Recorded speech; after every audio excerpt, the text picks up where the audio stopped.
कमल छाबड़ी की इस एफआईआर में कोई भूमिका नहीं है। कमल छाबड़ी का ना इस जायदाद से कोई लेना देना है, ना कमल छाबड़ी इस जायदाद का बेनिफिशियरी है। अगर तो तफ्तीश हुई तो कमल छाबड़ी या श्रीचंद नंबरदार हो सकते हैं आइडेंटिफायर, योगेश सिंह या तरपेश आदि का कोई इस जायदाद से किसी तरीके का कोई ताल्लुक वास्ता नहीं।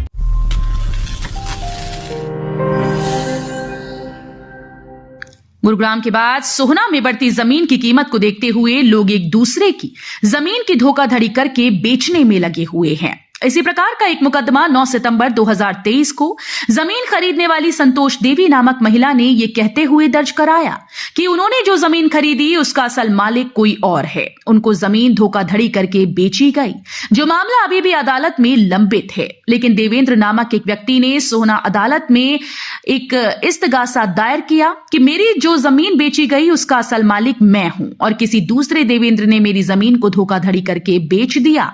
जिस इस्तगासा पर दिनांक 9 फरवरी 2024 को अदालत के आदेश पर अब की बार उन्हीं जमीन मालिकों के खिलाफ धोखाधड़ी का मुकदमा दर्ज हो गया जिन्होंने पहले खुद मुकदमा दर्ज कराया हुआ था। संतोष और ब्रह्मा देवी का एक सिविल मुकदमा डॉक्टर प्रियंका जैन जी के यहाँ विचाराधीन है। उसमें मैं ब्रह्मा और संतोष सैनी का वकील हूँ। इस मामले में संतोष आदि ने एक FIR number 455 dated 9/9/2023 under section 419, 420, 467, 468, 471, 120 B में सोहना थाना में पहले ही दर्ज करा रखी है।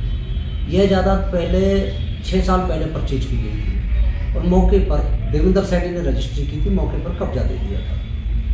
6 साल बाद 9/9/2023 से पहले 2-3 दिन पहले कोई अन्य देवेंद्र ने आकर कहा था कि ये आपने असल देवेंद्र से नहीं परचेज की है, तो इमीडिएटली संतोष देवी ने एक थाने में एप्लीकेशन देकर एफआईआर दर्ज करा दी। सिविल दावे में जायदाद के मुतालिक यथास्थिति बनाने के लिए आदेश पारित किए।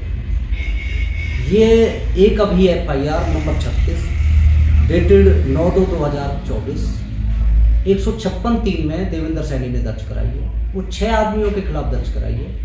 उसमें जो 6 आदमी हैं उसमें संतोष पत्नी कुलवीर, तरपेश गोयल, श्रीचंद नंबरदार, योगेश सिंगला, कमल छाबड़ी, ब्रह्मा आदि का ये 6 आदमियों का नाम है जी। तो दरअसल ये खबर आपको दिखानी और बतानी इसलिए जरूरी है कि अदालत के आदेश के बाद सोहना सिटी थाना पुलिस ने जो मुकदमा संतोष देवी व अन्य के खिलाफ दर्ज किया उसमें एक कमल छाबड़ी नाम का बीजेपी का युवा नेता है, जिसका जो भी जमीन के डॉक्यूमेंट्स हैं उसमें कहीं पर भी किसी प्रकार के कोई हस्ताक्षर नहीं, लेकिन इसके बावजूद भी उसकी छवि को खराब करने के लिए उनका नाम अदालत में दायर की गई शिकायत में दिया गया है ताकि उनका राजनीतिक भविष्य खराब हो जाए।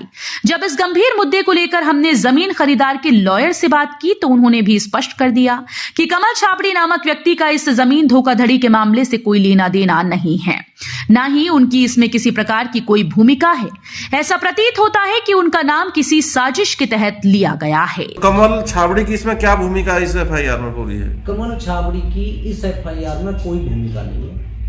कमल छाबड़ी का ना इस जायदाद से कोई लेना देना है, ना कमल छाबड़ी इस जायदाद का बेनिफिशियरी है, ना कमल छाबड़ी इस जायदाद में आइडेंटिफायर है। इवन तरपेश गोयल और योगेश सिंगला का भी इस जायदाद से कोई किसी तरीके का कोई लेना देना नहीं है। इनका नाम एफआईआर में क्योंकि 156(3) में दरखास्त दी गई है तो एफआईआर में गलत लिखा गया है।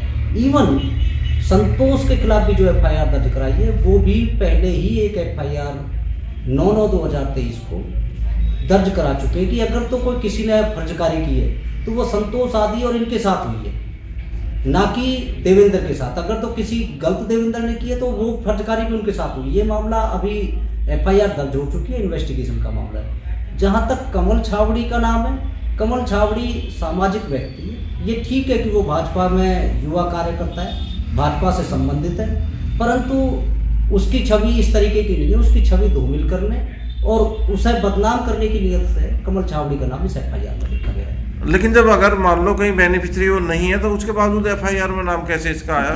उसका नाम इसलिए एफआईआर में है 156(3) में जिनका नाम लिखा जाता है।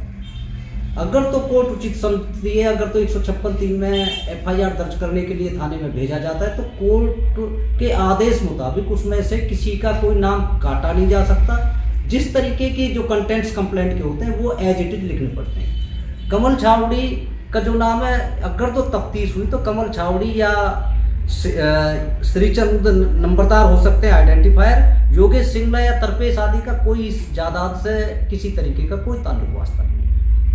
फिलहाल पुलिस ने मुकदमा दर्ज करने के बाद मामले की जांच शुरू कर दी, लेकिन ये तो पुलिस जांच के दौरान ही स्पष्ट हो पाएगा कि आखिर कमल छाबड़ी का नाम लेने के पीछे किसकी साजिश थी और ये नाम क्यों लिखवाया गया था। हरियाणा वरदान के लिए सोहना से संवाददाता विशाल राघव की रिपोर्ट। देश व प्रदेश की खबरों को सबसे पहले देखने के लिए हरियाणा वरदान चैनल को सब्सक्राइब करें, लाइक करें व शेयर करें।